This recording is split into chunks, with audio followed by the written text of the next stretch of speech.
and welcome to another Vinny Talk Saints.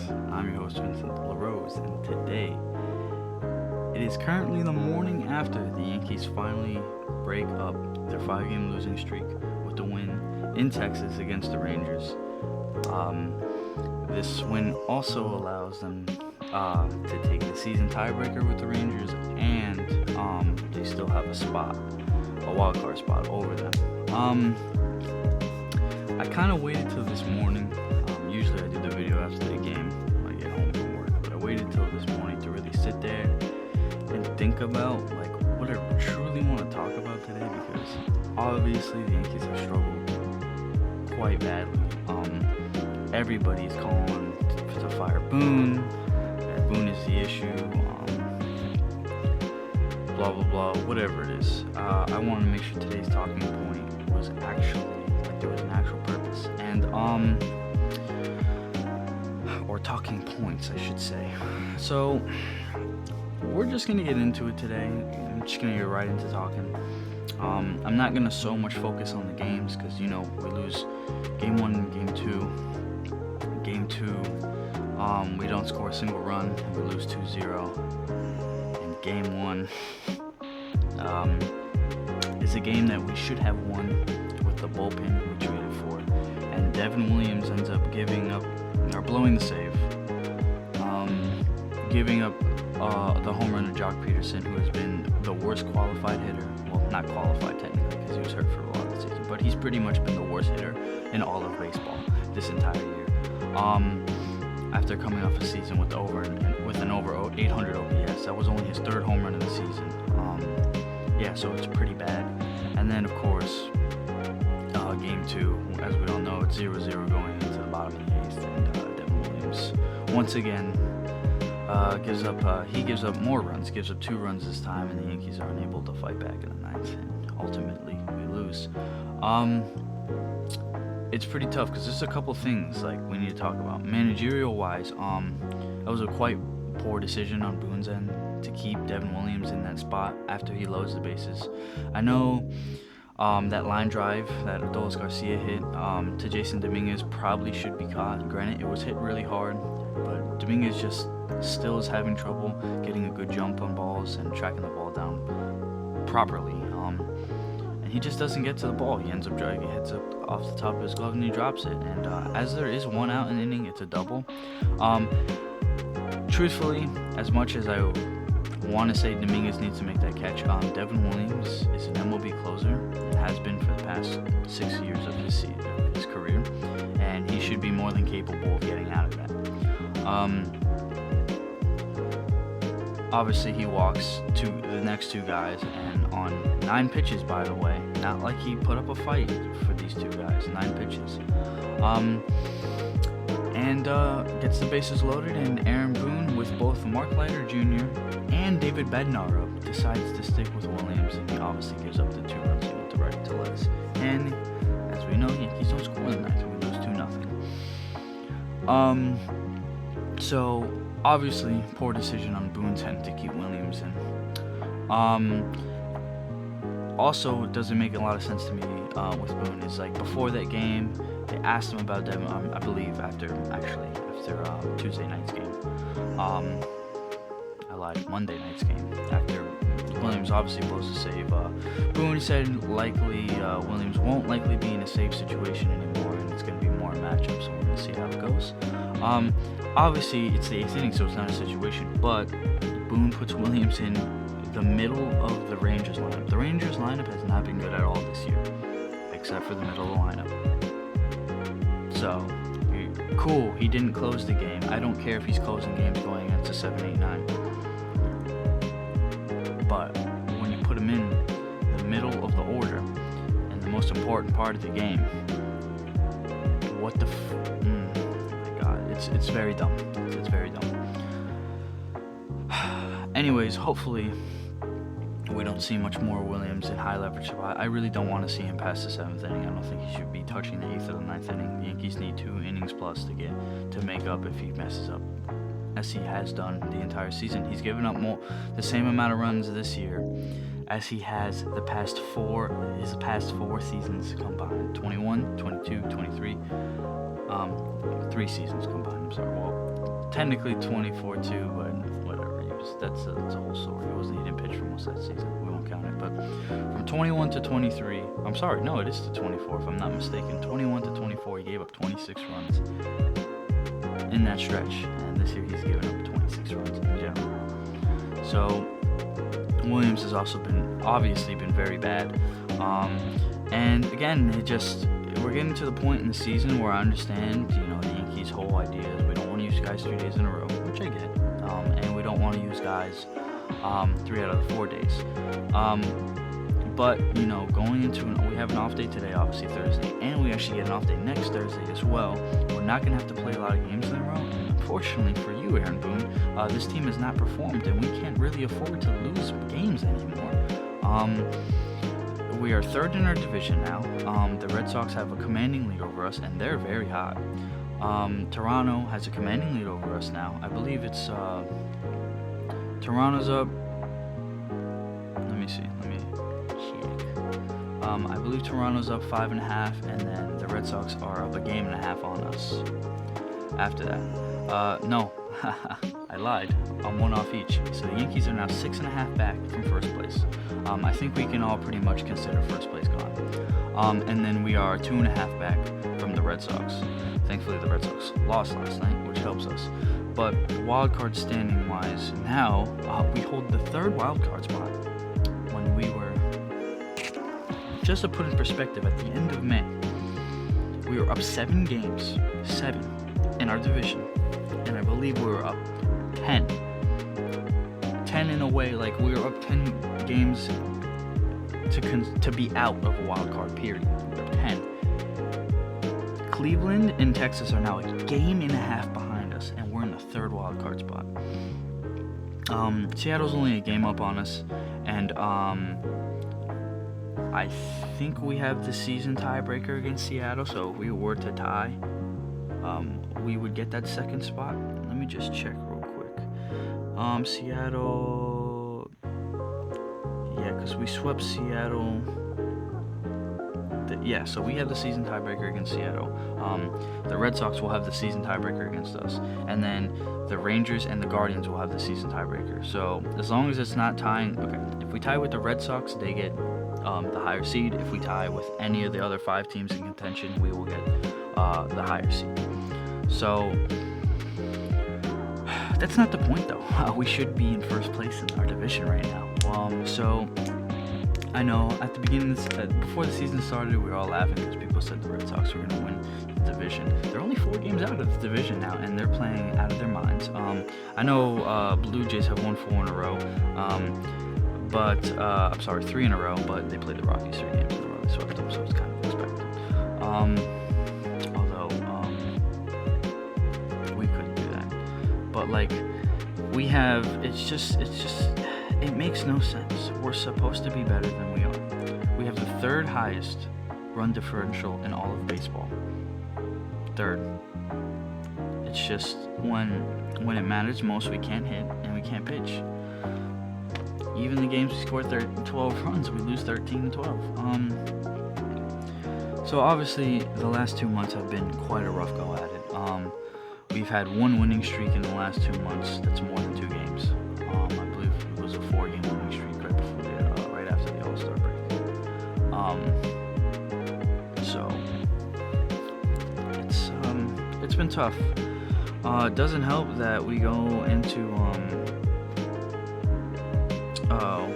obviously we're coming back to Yankee Stadium and going against a very good Astros team. A team that is still good. The Astros are still good.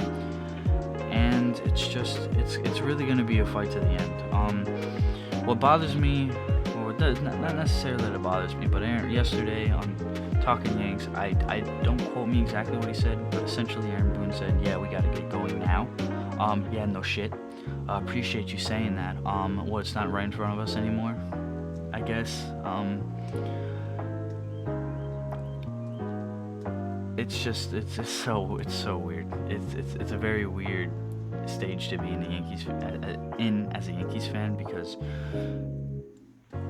I don't know if we're in a spot where we're like, well,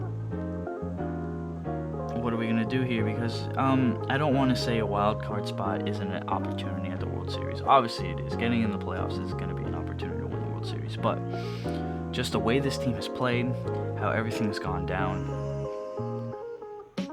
it's just quite obviously not a World Series caliber team. On paper, it should be. But watching the game, I feel like we all know this. Watching the game, watching how these guys play, something Jurassic, Jesus Christ. Jurassic. You know what I'm saying. Something big. Sorry. Big mean. There needs to be a very big change. A drastic change. Drastic. I can't say that word. It's going to bother me. There needs to be a drastic change. I know Volpe's kind of figured it out. But, now we're in a spot where they're thinking about taking Wells out of the starting room and probably putting Rice there. Which I agree with. I think Rice deserves it. Obviously, Rice's defense isn't up to caliber as Wells is. But at this point, it kind of doesn't matter because we have to win. So, yeah, I really don't. Although Goldie has struggled, you got to look at it like this. Right now, Goldie had a good game last night, but Goldie has struggled. Wells has struggled. But you have to look at the struggles in the sense of at the end of the day, if you had to pick one or the other, who would you rather in the game? And obviously, we'd rather Goldschmidt in the game. He had a huge clutch home run yesterday to tie the game, pinch hit home run, and he almost got another one. He just missed another one. Obviously, his home run was the difference in the game, essentially the game winner. But right now, I'd rather see Goldschmidt at the plate than Austin Wells. So I think that opens the opportunity for Ben Rice to get a lot more time behind the plate and continue to have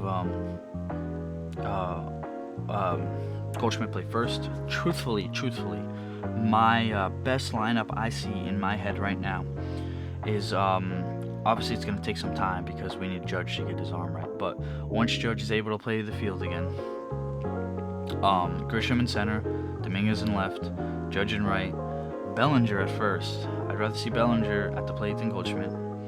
But would you rather see Goldschmidt at the plate than Dominguez? That's also another question you have to ask. I think purely right-handed hitter Dominguez, right-handed pitcher Dominguez, left-handed pitcher Goldschmidt. It really just depends on matchups, but I think you're going to have to play that infield-outfield matchup simply because you have the opportunity to put Bellinger at first base.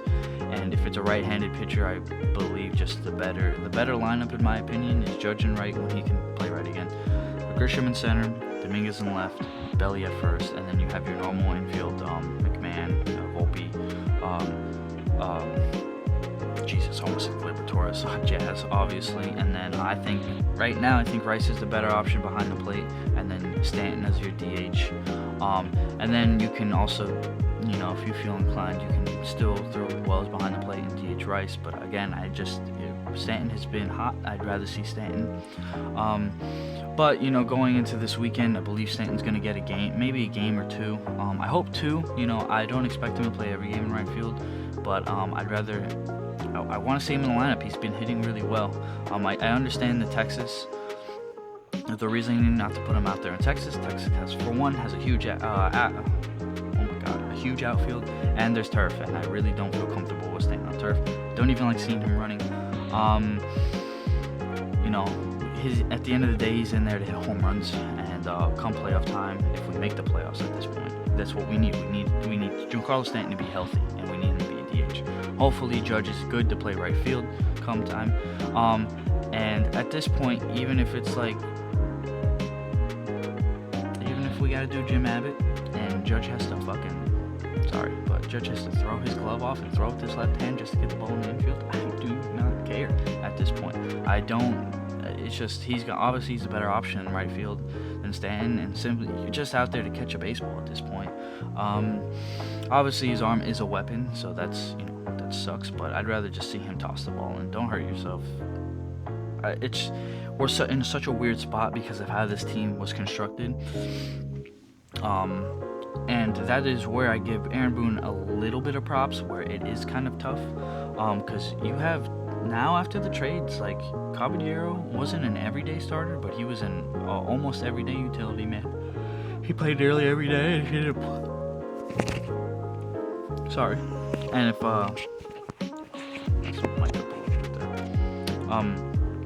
he didn't play, he pinch hit at almost some point, pinch ran at some point.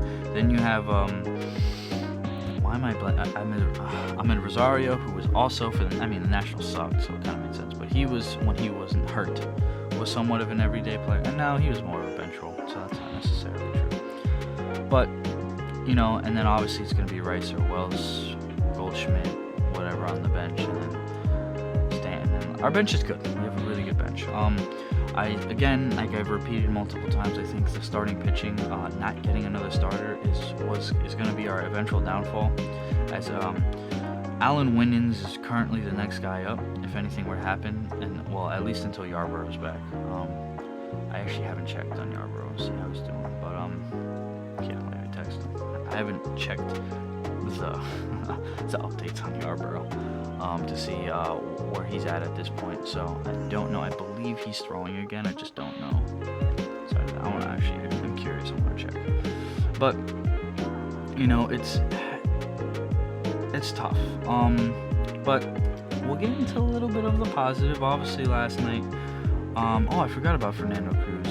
He threw a bullpen on the 4th. Look at that. And he's getting close to live pitching. Yarborough. He's going to face hitters on the 7th for the first time since history. The goal is pitch count 35. And we're going to push Yarborough to 50 pitches before bringing it back. So Fernando Cruz and Yarborough are actually close to return, which is nice. But again, the good. David Bednar absolutely showed off yesterday. I know he struggled a little bit in the 9th, but 5 strikeouts to get the eventual 5-out save, which is very clutch. It was a very needed something to do. I really liked Boone going out there and talking to him, and in my opinion, it was I need you right now. We need you to finish this game off. Can you finish the game off? And he said yes, and he did it. I know he walked 2 guys, or he walked a guy and gave a hit up, so it was first and second. Ty run at second base.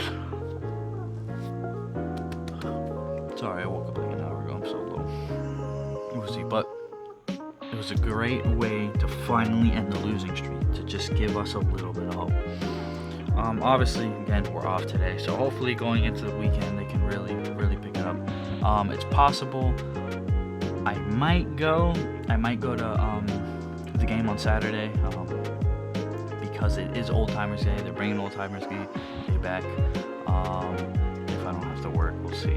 I might go. So we'll see how it goes. But there's really nothing else to talk about. We all know the issues. We all know. I think we all have a common agreement on the poor managing with Aaron Boone. It's just it reminds me of something. Yesterday I saw a clip of Jojo. I don't know if a lot of you guys remember. I believe it was a while ago. I don't remember the actual the year it was, but it was when Yankees are in Anaheim and CB Buckner's behind the plate, and Laz Diaz is behind the plate, and he makes one of the worst calls on Brett Garner I've ever seen in my entire life. And Joe Girardi freaks out, and like screaming freaks out, and it gets me reminded a little bit that being a player's manager is not it's not abnormal. There's a lot of guys that are in there for the players. And I'll tell you that right now. A lot of guys are in there that have respect from their players. There's a lot of them, and I truly believe that. I think what makes a good what is the difference between a good and bad manager is like a manager like we saw this weekend, a legendary manager like Bruce Bochy, where everybody respects that man. But at the same time, when it's business, and when you do wrong, he will tell you, and he will make sure you fix your mistakes, or you will not play. And that is what makes the difference between a good and a bad manager, because I feel like most managers are maybe not have so much the managerial respect from the players, but respect as a person. And so most of these guys, almost every manager, like 99% of your managers are going to stick up for your guys. It's their job. They're going to stick up for their guys. And I think they shouldn't be in the clubhouse if they don't. And that's exactly what happened a couple years ago with the White Sox and Tommy La Russa. Tommy La Russa? Holy shit, am I blanking? I don't think it's Tommy. Obviously, it's not Tommy La Russa.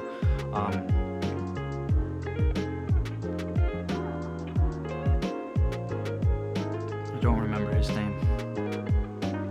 Tommy Zaro?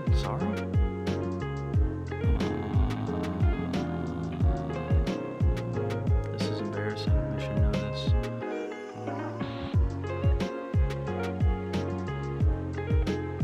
It's not what that was not what I wanted to see. No, I was right. Tony La Russa. I'm sorry. Tony La Russa. What the fuck? I was thinking of Tommy Lazzaro. That's why. Tony La Russa. As we saw with the White Sox, and just the no passion left. They didn't really keep falling asleep in the dugout. Yeah, that's like, get him out right now. Anyways, I don't want to keep sitting there talking on Boone. I feel like I kind of just get rambling at some point with him. But at the end, hopefully the Yankees can figure it out. Hopefully we can just get a win streak going, win some games. Judge being back. Judge got his first hit off the IL yesterday. Hopefully that gets something going. And hopefully we can finish strong. But there's really nothing else to say. So, as always, I appreciate everybody for listening or watching YouTube, podcast side, whatever it is. And I hope everybody has a good morning, night, day, whatever day you watch this. Most of my views on YouTube happen like 3 days later, which I find kind of funny, because they're like, these videos are sort of talking about what happened in the previous series, and then you're watching it, and whatever. Anyways, but that's everything, so be it. I hope everybody has a wonderful day, night, morning, and go Yankees.